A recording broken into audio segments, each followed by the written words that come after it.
What's up, guys? Welcome back to Rebranding Safety. Let's get into today's podcast. We're talking about proactive health. This is episode 1 of our Health and Wellbeing mini-series. Let's get into the podcast. The problem in safety isn't deviation, it's complexity. Health and safety has gone mad. Health and safety is trying to unpick having gone mad in the past. There's no one solution and one problem. The problem is that we are looking for one solution. Does the structure of the team allow them to flourish? Feel safe enough to be uncomfortable. The environment defines our behaviours. People aren't the problem, they're the solution. Rebranding Safety, crushing the stereotype. Brought to you by Riskfluent. What's up, guys? Welcome back to Rebranding Safety. Rebranding Safety doing exactly what it says on the tin. We're here to challenge those health and safety perceptions. We're to change and stop health and safety going mad.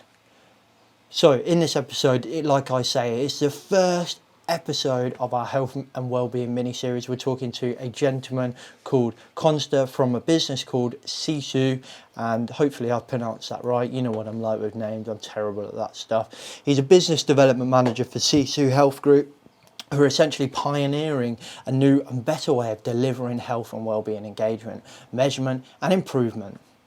I think health is something kind of like the poor relative in the safety business. When we do think about it, it's normally part of like a reactive kind of thing for us, like from a health and safety perspective, to a hazard like asbestos or something like that. We rarely look at it for its potential. We rarely look at health and well-being as kind of doing our thing for the community. So doing our thing to try and help the NHS deal with the mental health crisis and things like that. So this mini-series is all about kind of focusing on you in a way. It's you kind of looking at your own personal health. You know, I'm the firm believer in you gotta be in the right place in your head first and the right place in your body first before you can even do a good job. So I think it's vitally important. So a lot of this is focused at talking to the individual listening to this podcast. Whilst there are some business applications, and some of them, particularly this episode, we're talking very much kind of business focus and how SiSU and their health assessment pods work really well in business. Throughout the mini-series, we're going to talk to several people and we're going to cover several health and wellbeing topics.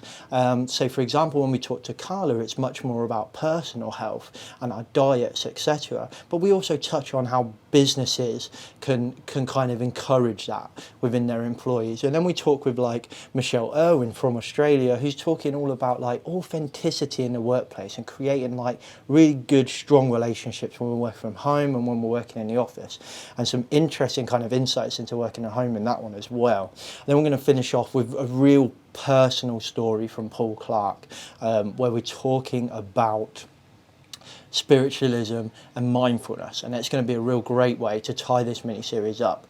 So like I say, today's episode is all about proactive health assessment and monitoring and engagement in our workplace, and Konsta and SiSU are doing some great work with their pods, bringing technology into health and making it proactive, which is awesome. I love proactiveness.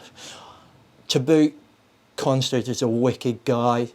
If you're watching it on YouTube, it's a awesome moustache, like hashtag mustache jealousy. If you listen on a podcast, go check him out on LinkedIn. You can see his awesome moustache on there. Anyway, let's get into the podcast. I'll stop waffling on. We can go and chat with Konsta. We're going to talk about so much stuff in this, like technology. We even talk about Blade Runner. Try and predict how Blade Runner comes into us talking about health. If you worked it out, let us know in the comments below or drop me a message on any of the social media platforms.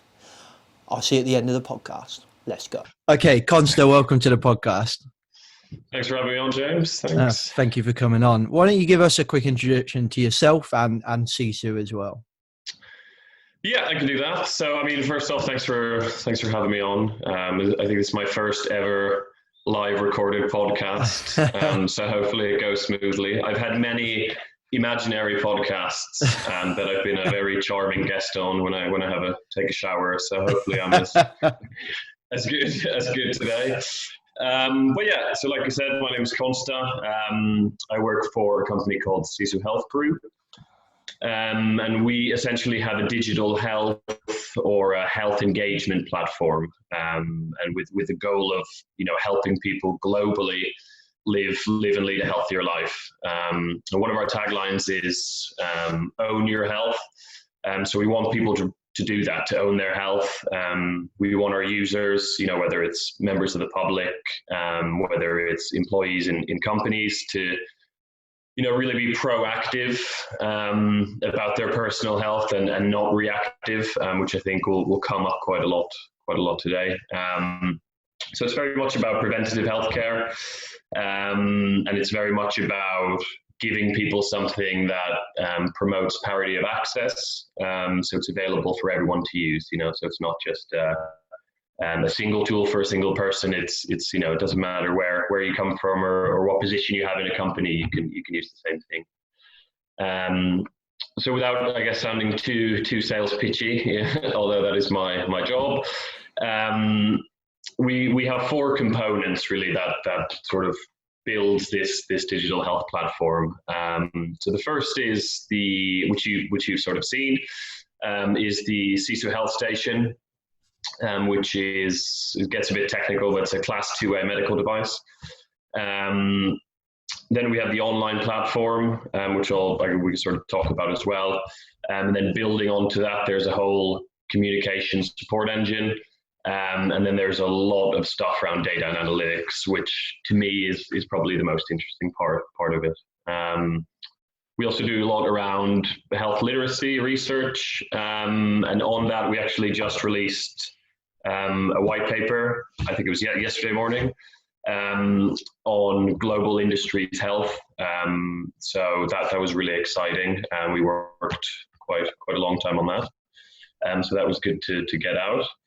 And yeah, so I think that's a pretty quick run through. Obviously, we were founded in 2013 by our CEO, Dr. Noel Duncan, and we have a big office in Melbourne in Australia, and then an office here in London. So we're trying to build that global footprint.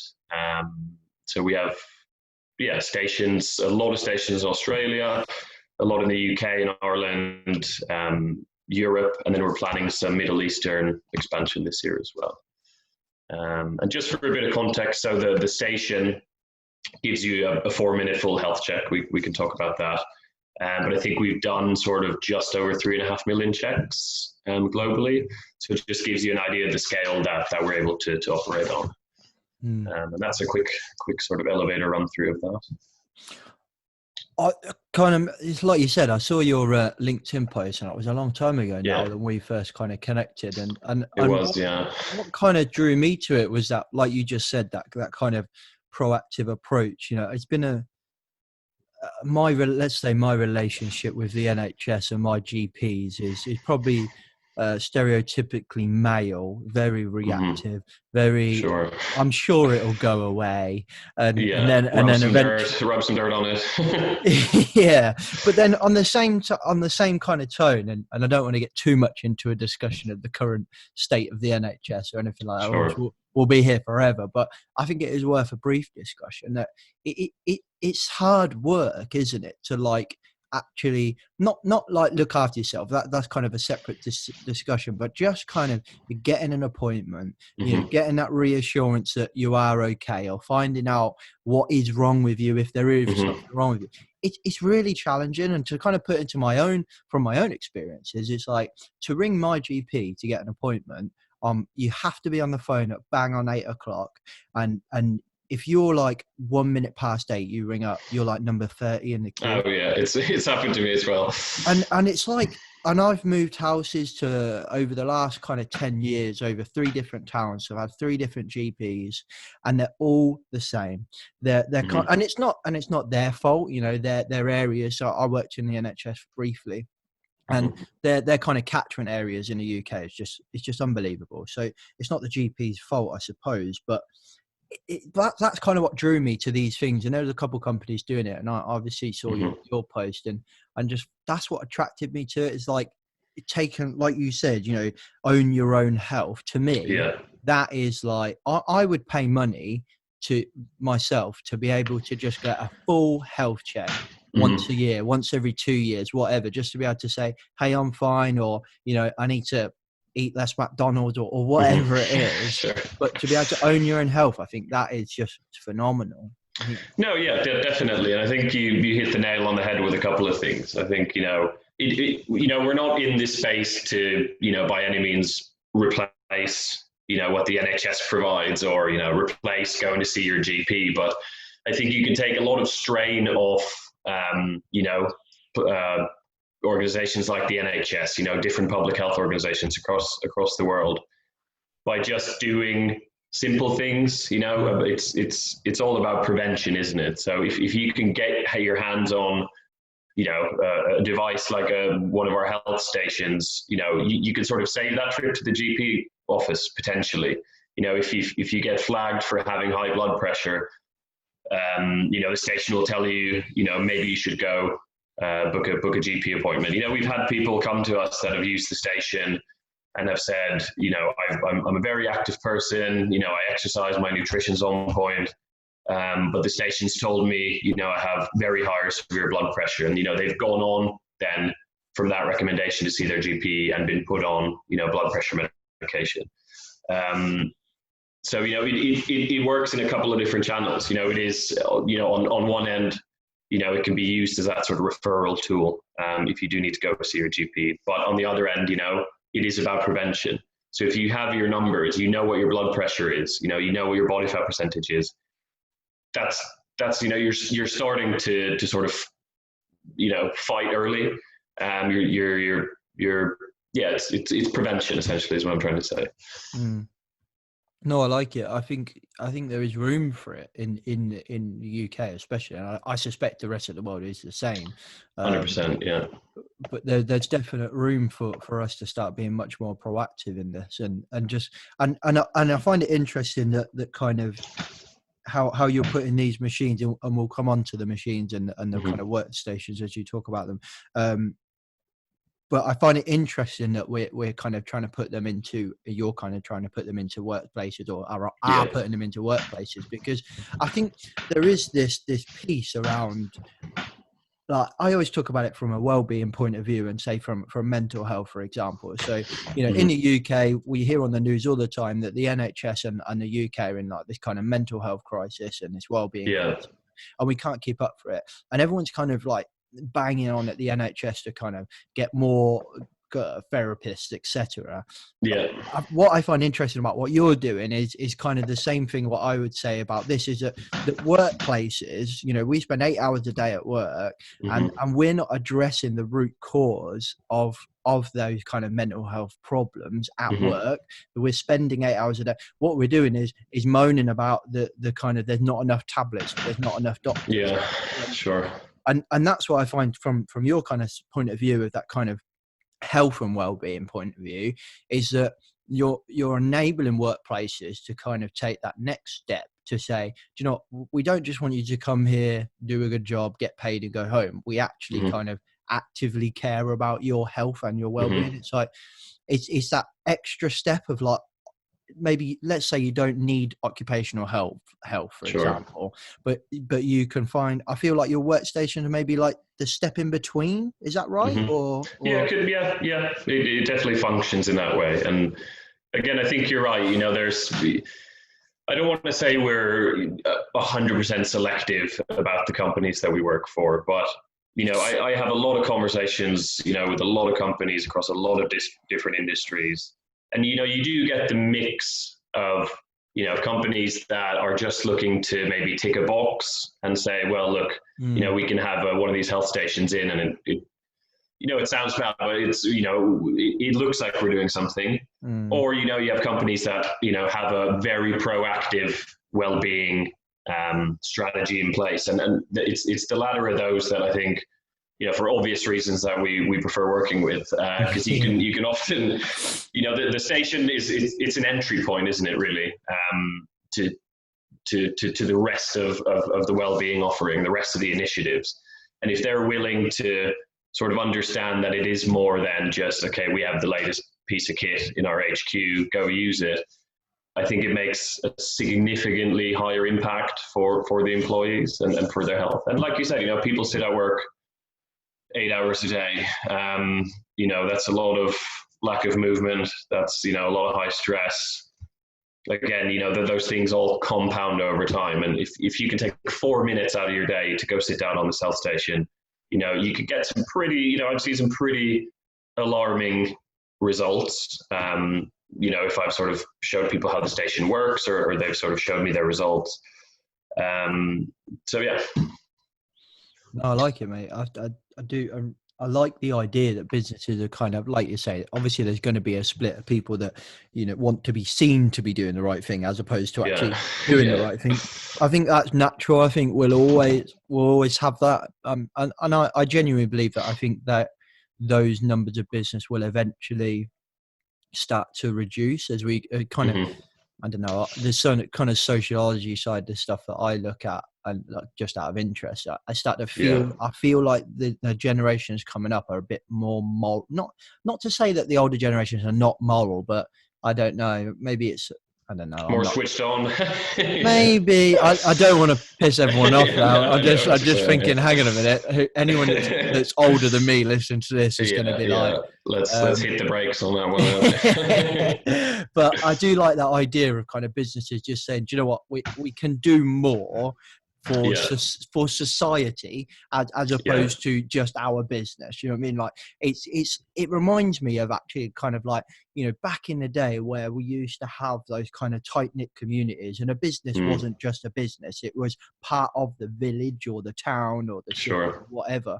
And I find it quite interesting. I think back to when we had Jason Ank on a podcast, and he was talking about, what we've got really good at is stopping hurting people at work, but what we haven't got really good at now is this kind of community sense. So he was talking about it from a mental health point of view, but we've lost community. And I think a good example of it is like working men's clubs, for example, and the cons clubs and stuff like that. So these clubs that were so closely related to the working environment that everyone would go and be social. It kind of made the business a lot more kind of like smaller. Didn't matter how big the business was, but smaller, more community based. And it gives you that, I don't know whether ownership is the right word, and I think these machines kind of remind me of that kind of, we're creating a bit more of a community here. It's like, we don't just care about you doing a good job. We care about you actually being healthy, and we care about you, being out there for your family and stuff like that. And I think that's a real nice message to see. And again, that's one of the reasons why I quite liked the idea of what you were doing. So let's have a chat about your health screening machines. So that was what I saw. So why don't you kind of just take us through what they are, and kind of what it does, how does it work, that kind of thing. Yeah, sure, I can do that. So you've obviously seen some images and videos of it in action. Essentially, imagine you sit down. Some people call it a health pod. I call it a health station. Not a massive difference, but you essentially sit down. You'll have a top and a bottom monitor, and you create an account. You don't have to create an account. The reason we do it again is because, which I'll talk about in relation to the actual online platform, is over time you'll then be able to come back and see the change either up or down in all your results.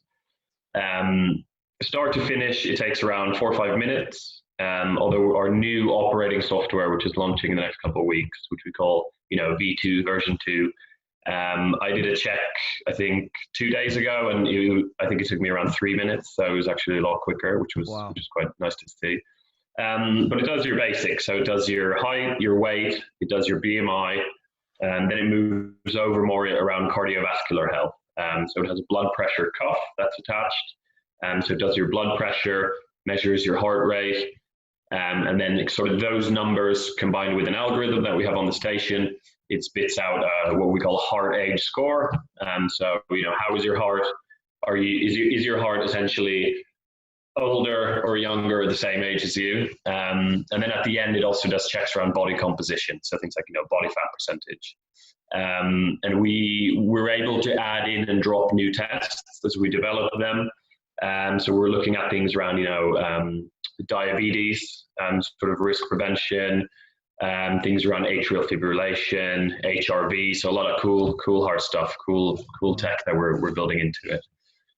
So that's essentially the station. I think it's around maybe 2 meters tall and about yay wide, so nice and comfortable. Really easy to use. I think that's the number one piece of feedback that we get. It's very user intuitive. And again, it's funny you mentioned sort of men in particular earlier. A lot of that feedback does come from men, and we've sort of theorized: is it because the station's not speaking directly back to you? It's not giving you sort of feedback out loud, even if you get results that you particularly aren't too happy with. But yeah, so it's honestly a really good piece of kit, and interestingly enough, when the business started, it was built more around the platform, and we used the station as the sort of entry point. And what we found quite quickly is people actually, really preferred the health station. So we pivoted the business into sort of providing the health stations first, and then building the platform around it. Okay. I like what you were saying about like the more innovative tech kind of coming in, like yeah. And we didn't talk about this. So this is a bit off the cuff, but when I imagine these kind of pods and think like, what will it be like when my kids are working, for example? Do you think we'll ever be in that position where you kind of stand in front of a machine and it just goes, scans 100%, you, tells you 100%. everything that's, you reckon? Like how I think, far? it's funny you say that. We were having this discussion with a colleague. We were up in Leicester at the Innovation Hub, and he was giving a presentation, and he'd had a conversation with someone that's quite on the sort of front lines of health tech, and he reckoned, within sort of the next 10 years, as we were all sort of sitting in this conference room, he said, each one of these rooms will have sensors that you won't be able to see all across the walls, and they'll be measuring all of your vitals. It'll be sort of, tweaking the temperatures, syncing with your wearables, your sort of wearable clothes, whatever device you have, and everything sort of comes together to build this idea of a digital twin, which I thought was quite interesting. Cool. But we don't have plans to sort of build in a cool Blade Runner scanner yet, but I'm sure if someone asks for it, we could convince the development team to put that in there. To be honest, I don't. If it doesn't look like it's not from Blade Runner or anything like that, I'm not interested. Yeah, I don't really care. No, I agree. I think that's good feedback. So if they're listening, we can definitely pass that over to them. No, it fascinates me, that kind of tech stuff, and I just think we've come so far with technology, like you're saying, wearables and stuff like that. Yeah. It's absolutely everywhere now. Drones, all this stuff, but just how much further we can go with this stuff is just phenomenal. And I think, do you feel like health is it behind the curve? Is it on the curve or ahead of the curve? Or I feel like it's behind, but I don't work in it, so I don't know. I mean, I think it's probably a mix of both. Some of the things we hear about it's insane. I can't put some of the talks we heard at this conference around, using data and algorithms to sort of pre-screen this huge amounts of data and predicting whether or not you're going to have a heart attack before you're 45. And you obviously see stuff. Well, I love using Reddit, so I see a lot of just really cool tech constantly coming out. And even for us as a business, the health station within 10 years might be obsolete technology. We have to keep innovating. So we're launching what we call a health station in a suitcase. And so it's about like that big, does the same checks, same jobs. It's just smaller. It's more scalable. So we have to keep up with the times. But I think, again, it's about, I guess it kind of can link back to the NHS things that you're talking about is, it's great to come out with all this new technology. And I think the well-being space in particular, corporate well-being is seeing so many apps, so much tech being pumped out constantly, but what's the outcome? What does it actually solve? Is it just another tick box exercise, or is it just another nice to have? So I think, the health sector is sort of still, trying to find that, is it ahead of the curve in some ways? Yes, significantly. Yeah. A lot of that tech's hard to sort of implement in daily use as well. So we'll see. I think when I say it feels like it's behind the curve, I think from like a proactive point of view, like Sure. you said with the Gen Pop, do you know what I mean? Like the general population of like, it's gonna. And like I say, I don't really work into. I'm just kind of talking from a customer point of view, I suppose, of the NHS, and saying like, what, it's like it's on me to sit and wait or do the things that I can do to stop me getting cancer, for example. Sure. And then we get to the point where, oh shit, I got cancer, and then we go and deal with it. It's like it'd be phenomenal to see, and like you say, we get to the point in the future, and it's probably there or coming through, where it's like we can predict that stuff, and I think that's where what you guys are doing, working with businesses, if we can get into that headspace to say, we actively care about our employees, and purchase your pod that does become like a Blade Runner thing in 10 years time, then what an amazing place to live that would be. So I think the future is definitely exciting. It's interesting. 100%. Like I said, there's so much out there. I think it can be overwhelming, like you said, if you're just sort of a consumer, it's, do I wait till the problem rises? Do I go out and buy a smart watch, a Whoop strap? What can I do? Where can I do? And I think, like you said, you're spending 8 days on average, or 8 hours a day on average in your office. If they can give you something that sort of is the first step into understanding where your health is, then that's great. Awesome. And I do think that if that machine talks back to you, it should sound like Jarvis from Iron Man. I like it. Okay, let's get back on track then. Sorry, I was getting. I could talk sci-fi till the cows come home. So. Yeah, I could as well. So maybe let's not go down there. Yeah, or the electric sheep till the electric sheep come home. That's a terrible joke. You can edit that out if you want. I think I might leave it in actually. Just. Okay, so. I was interestingly when you were saying about like you think from the data and the feedback that you're getting that men potentially don't like being spoken back to from the machine, and that kind of made me think about like the privacy kind of side of things. So like these so when I imagine them, without kind of, like I say, I've seen your post, I've seen a couple of photos, but that's about it. I imagine it to be kind of like like a photo booth. Like sometimes you can feel a bit like an idiot in a photo booth because actually everyone can see. Like how do you deal with that kind of side of things in the moment of like the machine? Obviously you said it didn't talk to you, so that's quite good. So no one can hear what the machine's saying. But then as well in the next point of the data that produces, like how did you manage kind of like the data privacy side of things with that? Yeah, so I think, like you said, is that a challenge, I suppose, as well? Oh yeah, no, it's definitely a challenge. I think there's a couple of things that you said there. So I mean, first is the actual physical privacy, isn't it, of the station? I think before we go in and do installations, we'll have one of our engineers when he does the delivery, or one of the team. We have quite an extensive conversation about. An understanding about what the company culture is like around privacy, around health and well-being. Some people, when they get the station in, want it to be in a public place. They want people to see it, to use it. They want their teams, their co-workers to sit around, compare results, get people talking. So those are the businesses on one end that are very focused on engagement, right? Getting people talking. On the other end, and I completely understand, I've had a lot of these discussions, is the first people that tend to use the station are the people that are just kind of want validation for how in shape they are. And they're okay with people seeing the results. Not everyone is. So we again, when you're scoping for location and where to put it, we have to factor that in when we go in.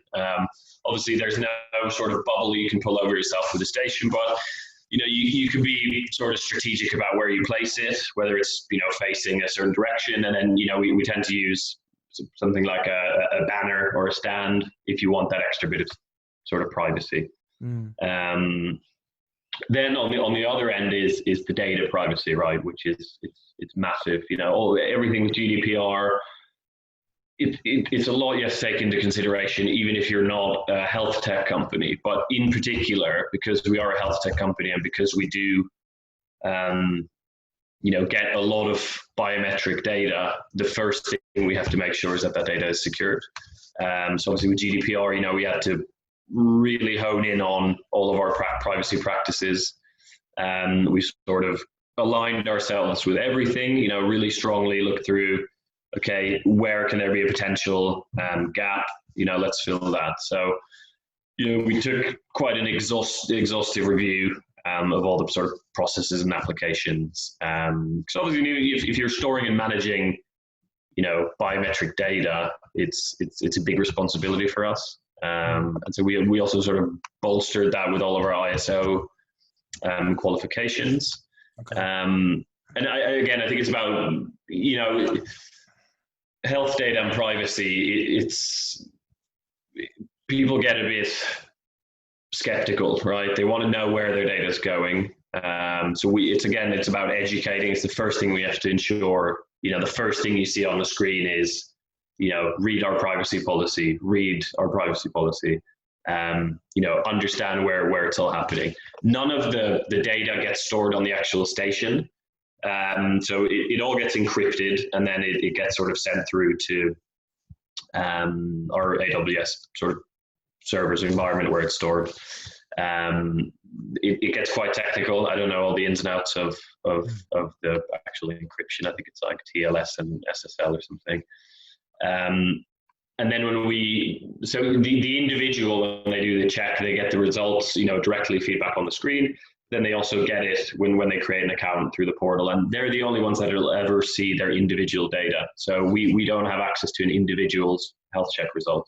When we talk about reporting for corporates, when we go in, we show them, this is where the health risks are.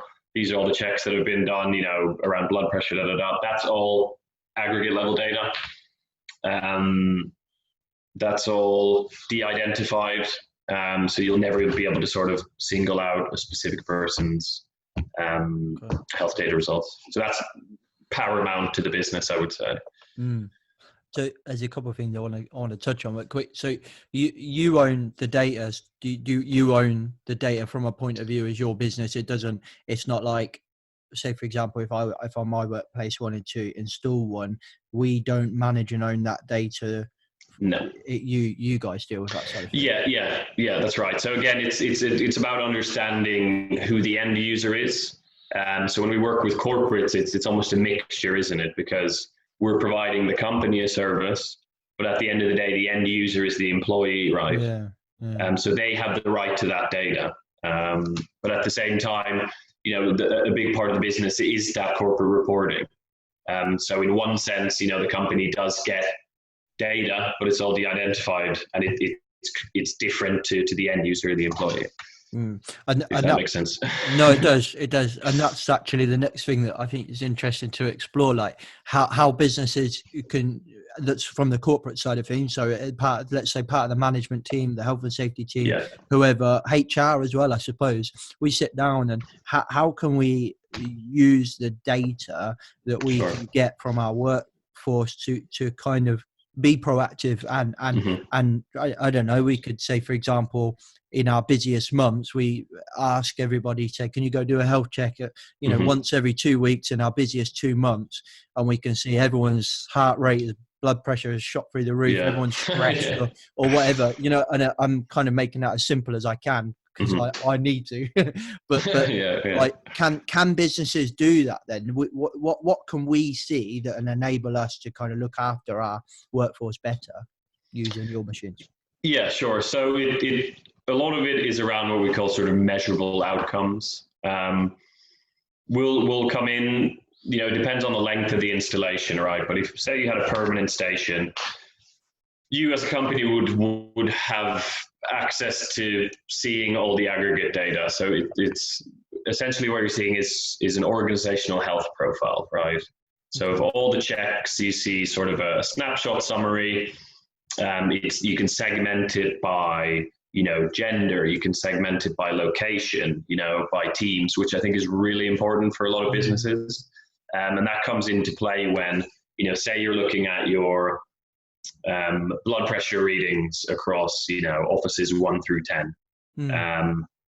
It can get as granular as you'd like in terms of location segmenting. So you could say, okay, well, what's going on with, location X, Y, and Z compared to locations A, B, C? Why is there, higher blood pressure? Why is there higher body fat? So it basically allows you to target specific locations or specific health risks.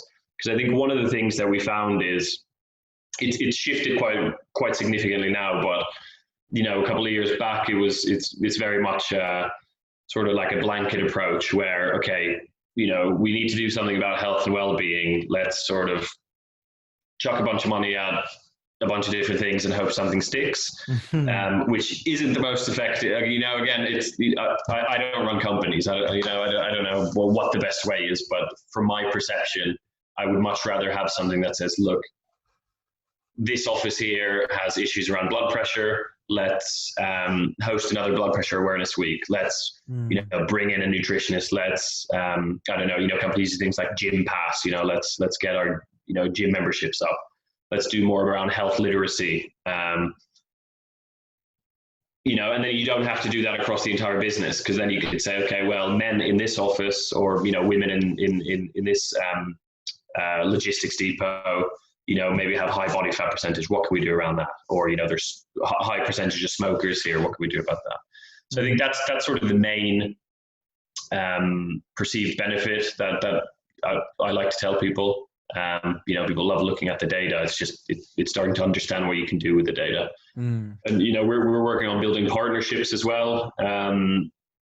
So with the data, if you do identify something around, high blood pressure prevalence, you could, that becomes like a healthcare pathway is sort of the term we're using, where you could then say, okay, well, do we have a partner that provides, resources or a service around, something like high blood pressure? What can we do? So that's another way to tie it all together. A lot of these companies have existing initiatives as well, really great initiatives, but low engagement. People don't know it exists.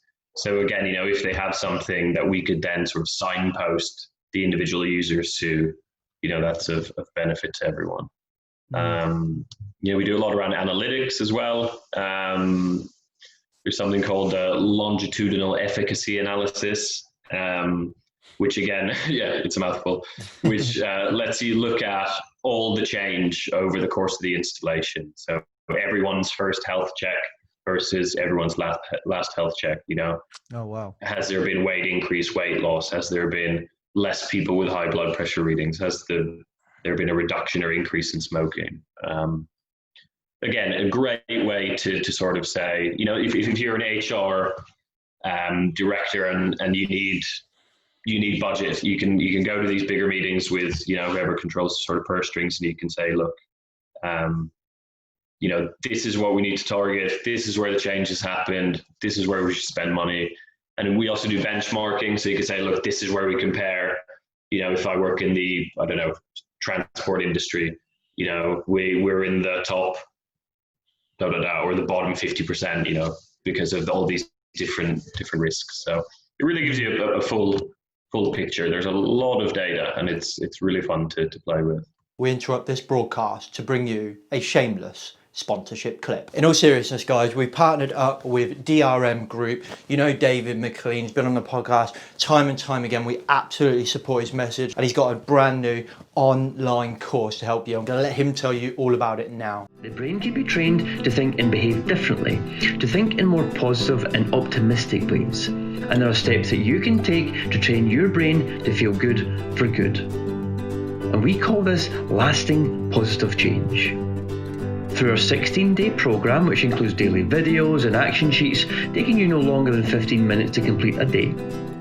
You will learn how to move away from thoughts of anger, hopelessness and frustration to a place of mental well-being and positivity. Okay guys, so if you're interested, you can click the link below and get a discount, special rebranding safety discount. Full disclosure, we get a little bit kickback from that. So at the same time as improving your mental health, you can support your favourite health and safety podcast YouTube channel. I'll let you get back into the content. Yeah, but I suppose with that, it is how you use it, like you said.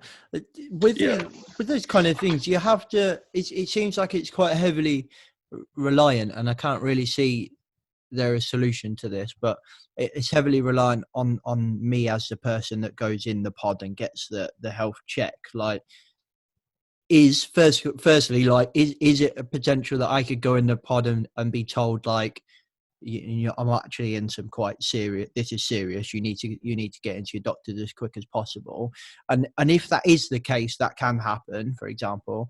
Like, is there anything that your pod or you as a business or me as a business that can encourage that person? Like, I assume we as a business, for confidentiality reason, won't even know.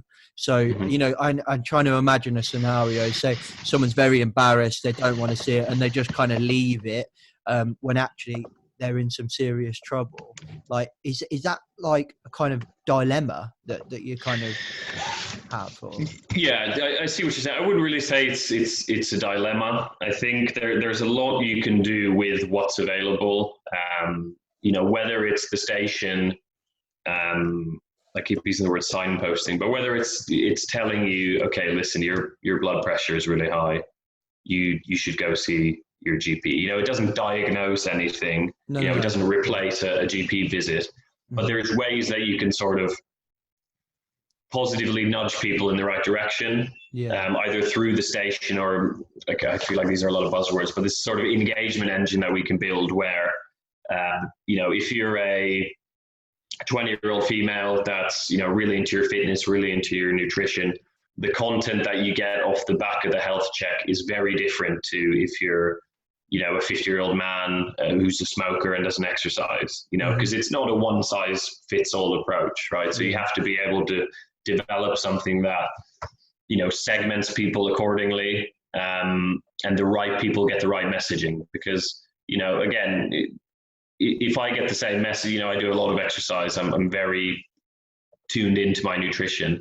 You know, if I get the same messaging that someone who's the complete opposite of me does, you know, it doesn't really work, does it? You need to sort of look at gender, age, BMI, you know, lifestyle, health status, where they are, and all of that then collates into sort of more personalized messaging. And that's something we work with the businesses as well, is, okay, you know, if someone has an issue, can we maybe add in a custom signposting question that says, okay, well, you know, are you suffering from high blood pressure? Did you know we have our occupational health team at times? You know, do you want to, you know, be sent an email about when you can, where you can book an appointment, things like that. So it's kind of like making it really as easy as possible for that person to be able to go in there, acknowledge that, or be informed that something may not be as it needs to be, and then like you say, get signposted or create. I like the idea of the pathway, like you said earlier. Yeah, no, definitely. And again, I think it can be tricky, because essentially it's you have this platform, this tool that's sort of aimed to service the general population, right? I might not necessarily need it as much as you know, the people that we really want to target, you know, the people that need it the most. And those are often the people that are the hardest to reach, right? So we want, the point is to make something so simple, so easy to use that, you know, even if you're very quite stubborn about your health, you sort of get that light bulb moment and you say, okay, I'm going to take control now. I'm going to take back ownership of my health. You know, whether I do it alone, whether I do it through the business, that ultimately that's their decision, isn't it? I suppose that's an interesting point, because I suppose, you know, it's not just the NHS and the wider kind of organisations that are reactive. It's us as people that are very reactive, aren't we? Like, you know, I'm speaking from myself as well. Like, you know, you spend the life of, I suppose gluttony, really, isn't it? You know, beers, chocolate. You know, I'm terrible for chocolate, and I'm terrible for. Right. I like Amen. a couple of glasses of wine and a few beers as well. And Sure. we live a life of, you know, Friday finish, you're in the pub, blah blah blah. Granted, I think smoking's coming down, but you know, junk food and all this, and I suppose as a business, it's a good way to. I'm trying to tie this into a loop here. So a good example would be when a few times I've worked in a 9-to-5 job where I've had to be in an office, and it's always somebody's bloody birthday, and it's always cakes and donuts and stuff all over. So and it's very difficult because it's kind of, I feel like I'm back at school where everybody's smoking and you're being told, do you want a fag? It's kind of, it's how it feels like. And I think as a business and as as a business, we can kind of create a culture that encourages people to and educates people, which is where you guys come in and the pathway comes in on your health. On yes, you can have one donut here, you can have another donut there if you want to, but that has this impact, and you need to negate that in some way. So I suppose it's like a business has this kind of beautiful position now to kind of engage with the culture of the community that they work in, to enable us all to become a little bit more proactive in looking after ourselves, I suppose, isn't it? No, 100%. I think, you know, proactivity is different for everyone, isn't it? You know, for me, it might be, you know, going to the gym 5 days a week and sort of taking pleasure in, you know, having a stringent diet during the week and then, you know, sort of gorging during the weekend. Whereas for other people, you know, you don't have to be a top tier athlete. It's more about just, you know, what can I do to, it's not only about longevity of life, right? It's about quality of life. You know, what are the sort of couple of basic things I can maybe, you know, one thing at a time, right? But again, you know, it's the station isn't, it's not going to preach at you, you know, it's not going to tell you, oh, you're doing this wrong. It's simply telling you, these are your biometric health results. These are some recommendations. Come back in 2 months. Whether you have or have not, I guess, is everyone's own prerogative. I suppose it kind of, it smashes the naivety, doesn't it? Really, is it like it tells you? It's like when BMI came out. Do you know what I mean? And I remember when Nintendo Wii and everyone had them, and they had the Wii Fit, and then all of a sudden everybody had a Wii Fit. They all did their BMI, and then everyone was like, "What? I'm obese," and it was like. And I felt like, I don't know whether that seemed to be like this kind of seismic shift that we're seeing now in the cultures are, but you know, gyms are getting busier, you know, people are talking and eating healthy, you know, salad section is like selling out left, right and center, which never happened before. And it's interesting. And I suppose that is very similar to what you guys are doing. It's just placing that tool in a workplace that enables you to get the information that you need to be able to make a decision on your own health, I suppose, isn't it? Exactly. No, that's exactly right. It's you're making the decision. We're there to sort of guide you gently along the way. It's funny you mentioned that we thing. It came up when I was up in Leicester the other day. Someone brought it up because we have a lot of discussions around BMI, about, you know, the validity or accuracy of it. You know, but we have it in the station because it is internationally recognized as a sort of a weight assessment measurement. You know, it's not always the perfect measure for every individual, but I think it's a good indicator overall of, you know, the health of, you know, an adult population group. So you have to take it with the rest of your check, right? But yeah, no, I remember those days of the BMI checks on the Wii. That's interesting. You should do a paper on whether there was a significant shift in the health consciousness of the world when the Wii Fit came out. Well, I think you're onto something.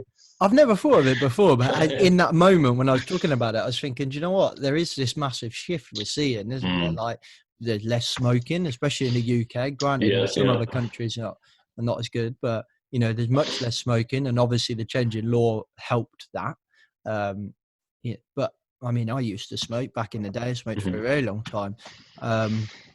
but it is interesting that kind of, that's what I like about the idea of these machines, is just enabling us to provide the information. And it kind of brings me back to, I think about like a gentleman I know, he lived a very long life and enjoyed his life by having lots of beer and eating lots of like not great food. Sure. And got, I didn't get diagnosed with cancer, got like pre-cancerous cells basically. Right. And it was a huge scare.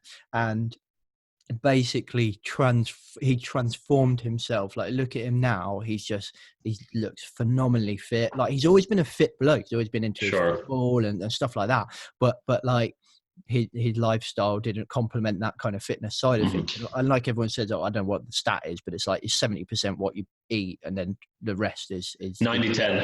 90-10. Jesus, I thought it was the other way around. Maybe I should just gorge myself one day a week. But that's interesting. And I remember being, close to this person and being in that process and feeling it and thinking, I don't want to get to the point where somebody tells me that I've got cancer for me to start looking after myself. And that's what the beauty of things like this, things like the Nintendo Wii, that even though we joke about it, and things like your pods that enable us to do that before we even get to that point. Exactly, yeah. Where we're seriously unwell. Yeah, prevention is all I talk about is what little thing. I take it even on a very micro level. You can apply that. I'm quite into movement and mobility. So even taking a specific example about myself is I'll sort of tune my body up every morning with a 20-minute mobility routine. So my body moves the way it should move throughout the day. And I think you can apply that on a wider scale, can't you? Which is sort of exactly what we're talking about, is what little things can I do now that, again, the day becomes, I'm trying to work this out in my head, the day becomes, your entire lifespan, and it's making those small, consistent choices. No, yeah. And again, it's not only about longevity, it's quality. I think quality of life, it's, whether you end up dying at 80 or 115, it's the everyday, how are you feeling every day? And I think, the two obviously meet, there's some sort of apex where they meet, but I think quality of life is so important. No, I agree. I like that. The way you kind of talk about that is nice. What do you get businesses kind of, so you said like you have two kind of types of businesses, the kind of tick box people and the people that are a bit more engaged with this side of things. So let's kind of forget the people that are actively engaged in this and want, are begging you to come in and help us be better. The people that you have to kind of sell it to, do you get the kind of question, what's the return on investment? Or when we spoke before, you mentioned like value on investment, which I quite like. You have that conversation, and if you do, how do you sell that to a business? Yeah, well, I think ROI and VOI is really the bane of my existence at this point. It's, again, at the end of the day, you come in, you're selling a product and you're selling a service, and you have to go through that sort of, that pitch process. You have to go through that, creating a story for the business. Or I think ROI with a lot of well-being services can be tricky. It can be tricky to measure. Who's to say, if you had even a 99% reduction in high blood pressure readings with your staff, who's to say, how can you measure exactly how much money that's going to save in all the different facets of the business, right? So it can be a tricky conversation to have. But then again, it goes back to a lot what we're talking about is, what is it that the employer values when they're working for your company? Is it, sure, the paycheck that they're getting, but if they're there for 8 hours a day, it is so much more, isn't it? It is about the culture. It is about the benefits. And so, you have to convince a lot of people through a lot of different conversations. It's I suppose that the easiest way, because you can look at it in a couple of different ways, right? You can sort of pitch it in a couple of different ways, depending on the sort of customer profile, if you will. For some people, it's about, we provide health checks, but we can only do 15 a day through face-to-face checks. Okay, great. Here's this tool. You get efficiency. You can do whatever, 40. I think our highest site had something like 180 checks in a day. Wow. It's efficient, it's effective. That's a fairly easy sort of obstacle to overcome, right? With other people, we have all this, PMI data, all these absences, deaths in the company. We don't know. There's so much we don't know what to do with it. We want to understand where is the underlying issue. Well, again, here, we can put a station across a couple of sites, and we can start to build that profile to give you a better understanding of it. I think the biggest one, or probably top 3 conversations I have with clients is we need to drive engagement, and I think engagement is a very vague term. It can be tricky with those conversations, but again, it's can we do something with you where we bring a station in, and it sort of acts like an entry point to the rest of the provisions of the business. Some of these things you can measure, some things you can't measure. So it depends how good you pitch it, and it depends how perceptive they are to what you're trying to tell them. I imagine it is a difficult conversation because you're essentially, it must be frustrating from a point of view, like as I sit, and I think it's quite similar. Like the way I kind of try and sell safety to people is less like, well, if you don't do this, you'll go to jail. Like yeah, sure. You should just want to do this. Like, I don't understand why you don't want to do it.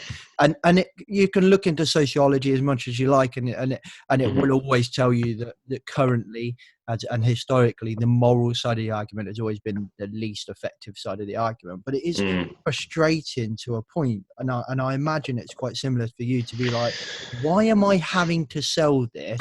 That I'm trying to get you to look after the people that make you money, and if they like working for you because you look after them, you take these extra steps, whether it's private healthcare or a pod or Oki Health or a gym membership or whatever, and you actively care about your staff, they're going to work bloody harder for you. They're going to stay with you longer, and they're probably not going to blink twice when they go, hey, do you know what, Konsta? I need you to stay behind a couple of hours. You're mad busy. You're probably like, yeah, sure, boss, no problem.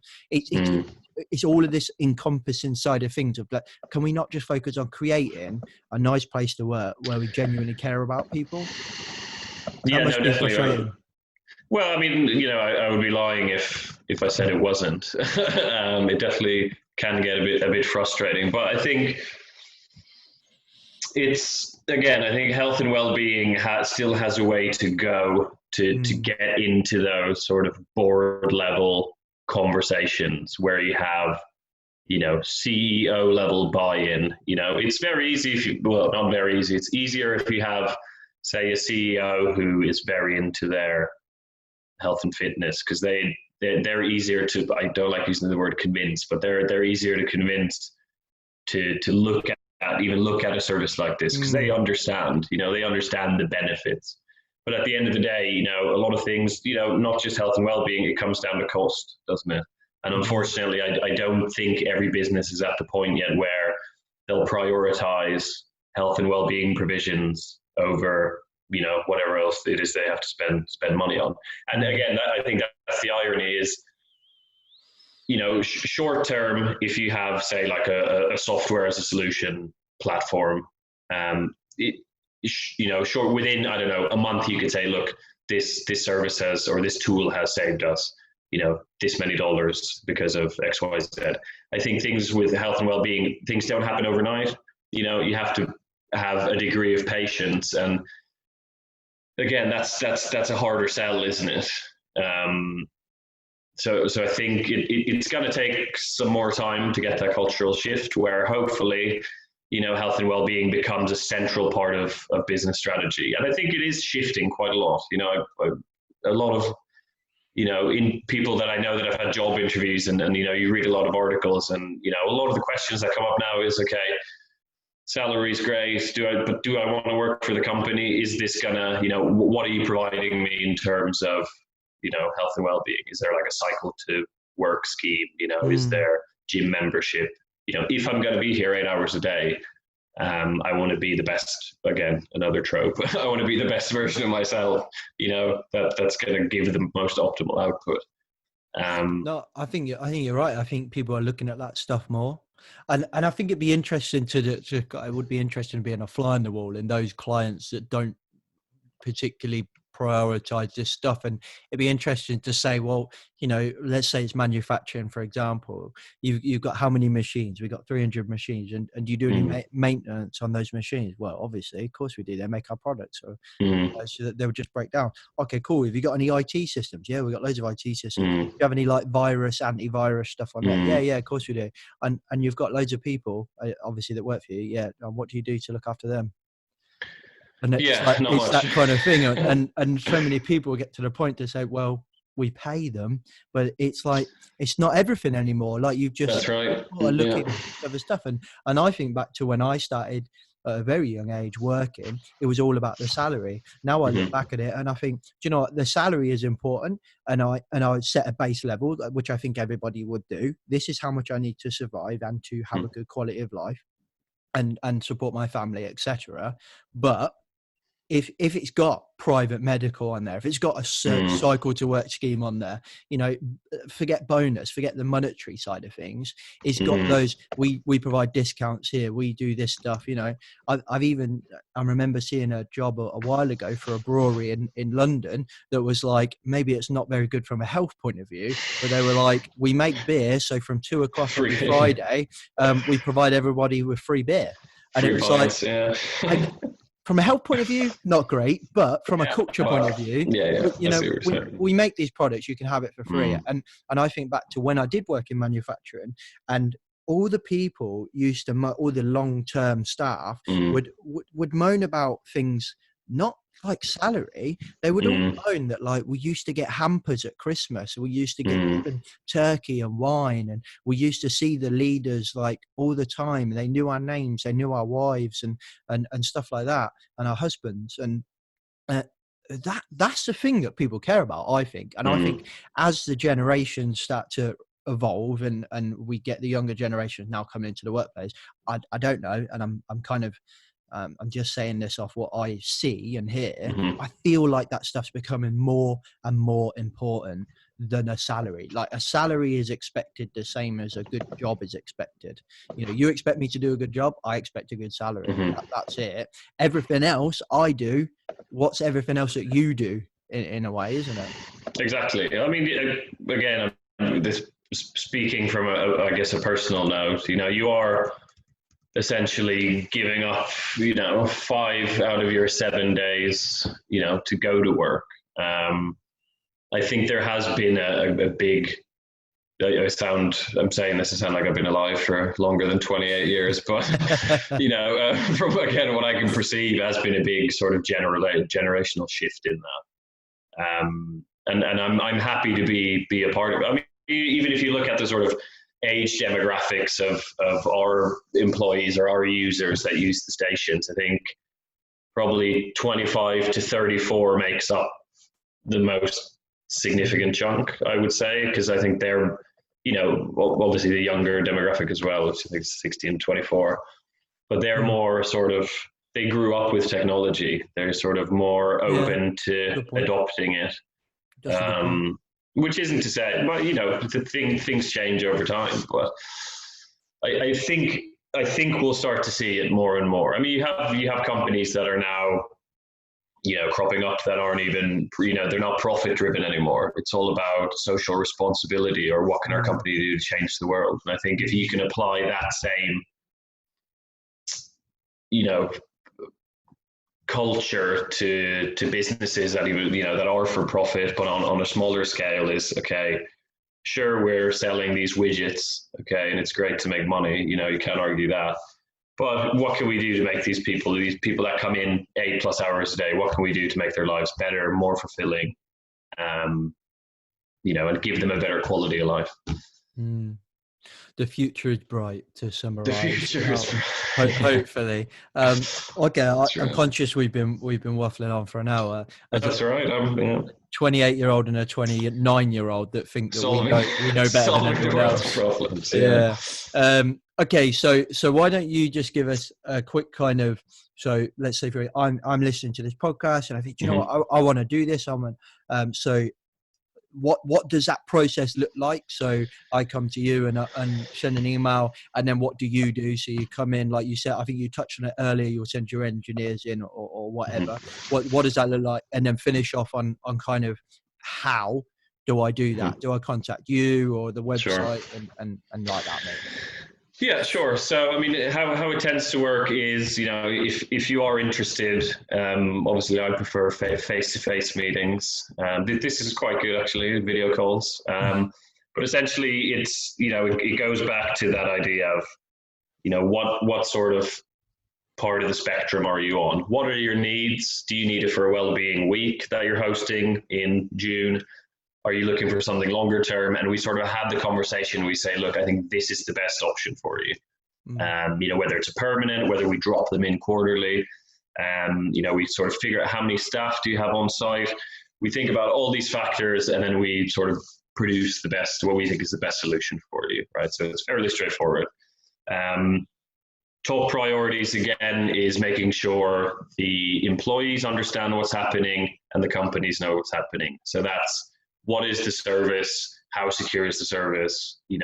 What happens to my data? How do we protect all of that? After we do that, we send one of our site engineers over. Very simple installation. Again, we've had a conversation about where we're going to put it. Do you want it in the canteen? Do you want it in the distribution depot, in the office, wherever? Switch it on. We'll tend to sort of take someone through who's the on-site contact, how everything works. And then all of the sort of technical repairs we can do remotely, which is, I love. Obviously, if there's a bigger issue, which since I've worked here hasn't really happened ever, I don't think, you can do all of it remotely, all the recalibration, everything. We take care of all the sort of transport, all the moving of it.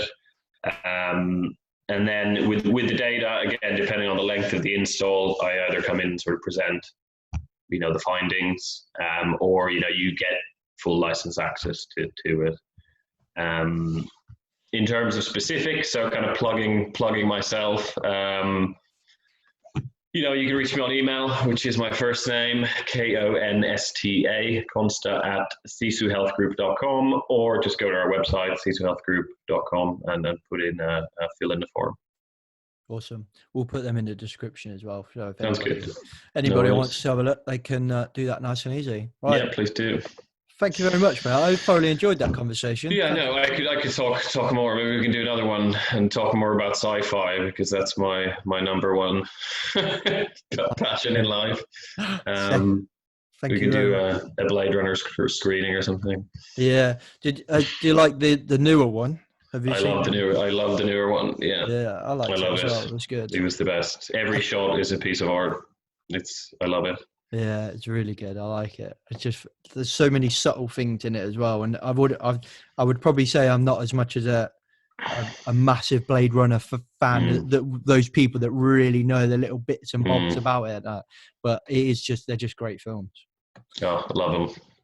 Thank you very much for coming on the podcast. Thanks so much, James. Cheers. No worries. Okay, guys, I hope you enjoyed that episode. Did you work it out? Did you work out how we got Blade Runner into the conversation? No? Well, it was all about that kind of health scan that you see, not just in Blade Runner, it's in loads of films, isn't it? I remember watching Elysium, I think it was, with Matt Damon, and he fighting to get into this pod thing where they scan you and then they just fix everything. That's a freaking awesome film. Anyway, this is not a sci-fi podcast. Maybe I should do a sci-fi podcast. Oh, that would be good, wouldn't it? I feel like once we stop talking about Star Wars in episode 500, I would probably run out of things to say. Anyway, Did you enjoy the chat? I hope you enjoyed the chat. I love how Konsta kind of looks at this. I love how he's like this real kind of tech geek as well, and he just generally loves what he's doing. I do think that health is something that males particularly, and me, like I said in the podcast, we really take for granted, and we really we just leave it to the last minute. You know, I do it all the time. And I think hopefully by the end of this health mini-series, you'll really kind of change your perception on that. Maybe take control of your health, especially in these times now as I'm recording it. We're coming to the end of coronavirus, and actually when we recorded with Konsta, I think it was way before coronavirus was happening. So it'd be interesting now to kind of get his opinion and see how that's impacted their business. That'd be quite interesting. Maybe we get him back on the podcast. What do you think? Let me know in the comments, or come and hit me up on social medias.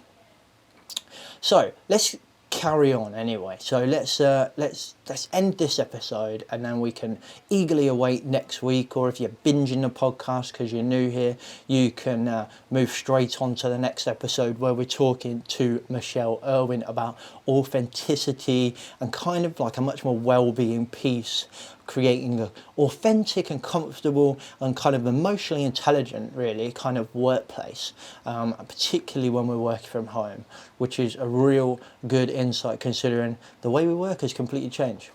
So, like I say, I hope you completely change your perception of health and you become a bit more proactive yourself. I think Konsta was a great way to start this health mini-series. I feel sorry for the guy because we actually recorded this episode so long ago. But anyway, I'll catch you later in the next podcast. Safe.